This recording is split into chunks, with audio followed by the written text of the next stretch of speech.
Can you just walk us through how the past maybe 2 weeks have gone for you? You know what? I will, but I got to be honest with you. It ain't about me. It's not. It's about those kids and those coaches, and I couldn't be more proud of them. I am happy every day that I'm in this building and I get to go to work with them. And they have been warriors, and they have been special. And this town, this university, everybody should be incredibly proud of them. And so that's how my 2 weeks is going. I've been walking around really proud of a bunch of really, really tough young men. That was easy. All right, thanks. No, I'm good. Can you talk about the resiliency that they've shown? You haven't seen a mass exodus to the transfer portal. There looks like great participation here today. Practice energy is fantastic. I would attribute that to a couple things. First of all, the right kind of kids have been recruited here. We found kids from good homes. We found kids from good high school programs. We found kids who care about their teammates. And I give them a lot of credit for that. We got great leadership. These kids, these senior kids, they want to go out on top. They want to go out. They got a lot of pride, and they're showing it. And so, resilience. You know what? Things happen in life, and we've talked about that. Sunday we were as low as you could be. We're at the bottom. We're at the bottom. By Thursday, we started to come out. But by the time we hit the field, we were here. And what I talk with them about is this, and it's true, right? We get to live a different life than almost anybody in the world. Our life has these ups and downs, right? We get to feel that. Other people come to watch these kids play so they can feel it. Most people's life goes like this. And if all we ever had were all the highs, then we wouldn't be any different than the guy whose life is like this. You have to sometimes have some of those to appreciate the highs. And they have come out of it. They're working their way up there so that hopefully by December 17th we find ourselves on top of the mountain. I know you want to talk about yourself, but what's it been like slipping back into head coaching? Well, it's been a while. I tell you this, I don't feel like a head coach. I feel like a guy who's working with a really, really top shelf group of staff guys. We're kind of all doing it together. We're pitching in, and so that's it. I just feel like a guy who's coaching the defensive backs and doing what we always do. So I don't feel any different, and I'm just really appreciative of those guys and how hard they've been coaching. Any natural instinct to start seeing some triple option out there? We tried it. They weren't quite ready for it. That was day one. Said, hey, let's go run a triple. But so you probably won't see a lot of that in Boston. But if I have my druthers, I see at least one of them. Yeah, I know it's been a whirlwind, but how much have you thought about playing at Fenway Park and just the historic nature? So 1975, I'm a young kid, right? I was 14 years old, watching Carlton Fisk do this, right, against my big red machine, and I remember that explicitly. I remember the couch I was sitting on watching that play. And so I've never been to Fenway Park, never seen obviously a baseball game there, seen it on TV. So I think it's really cool. I think we're all pretty excited about that. I think the kids are looking forward to that part of the trip. It's going to be interesting. Two teams on the same sideline makes me nervous as all get out, but we're going to handle it, and it's going to be kind of neat.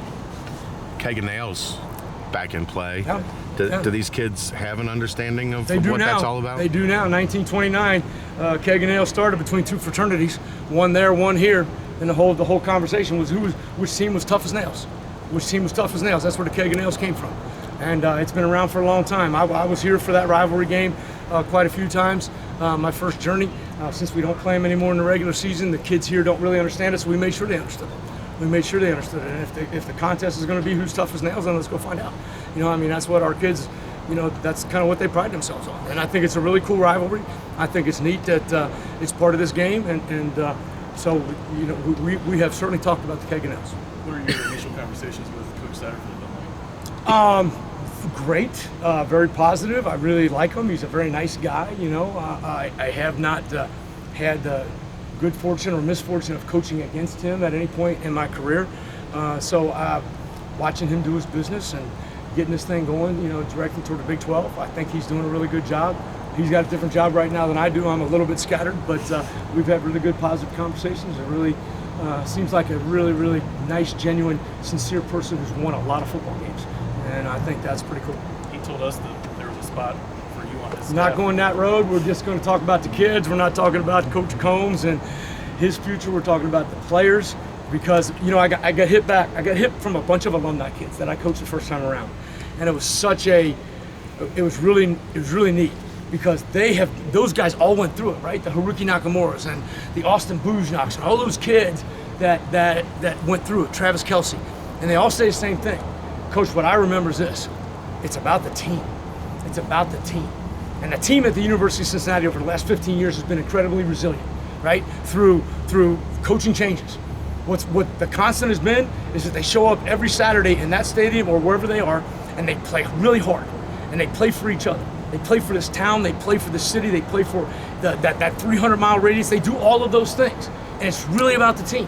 And we reminded them of that the very first day, and we remind them of that every single day. It really matters not who sits in the hallway, and I don't mean this as a slight to Luke or Coach Satterfield or Brian Kelly or Mark D'Antonio or Butch Jones or anybody else. It matters not who sits at the end. It matters less who sits at the end of the hall than who sits in that locker room. And those kids, that team, that has been the mantra, and they believe it, and because it's true. And so those guys, when those guys reminded me of that, you know, when you hear from those former players and they remind you of that and the pride that they have in the team, it's really been cool. So that's what this is all about. It really is. It's about those kids, and it should be, right? They've earned it. They earned it. They won the games. They earned the bowl trip. It should be about the kids, and so that's where our focus has been. You put out a really nice note about Coach Fickle. Yeah. Just didn't know if there's anything else you wanted to add about coming here and having worked with him this year. You know, I love Luke. Luke and I have been friends for a lot longer than 10 months that we worked together this time around. And I love Luke. I love what Luke did for our town. I love what he did for our city. I love what he did for this school. I love the way he coaches. I love the way he conducts himself. And I don't have anything but incredibly fond thoughts of Luke. We talk every day. He still cares deeply about these players and these kids and wants them to have a great experience. And so we're in constant communication. He's eager to see these guys play their best and have the best opportunity. And so I've learned from him this year, and that's been a benefit. And I've been really excited to work with him. And I think wherever Luke Fickle is going to go, you know, wherever he is, you're always going to find a really tough team that competes and plays really, really hard. And that's what the game of football should be all about. And I think Wisconsin's lucky to have him. And I'm sorry or sad that we don't get to go coach together here in 10 days. I told him he could coach the punt team, and I guess he's a little busy. But I think he probably would do it if we let him. But yeah, so you know, but we're talking every day, and that's a really good thing. Thanks. Thanks, Coach. Good. Thanks, Okay. Coach.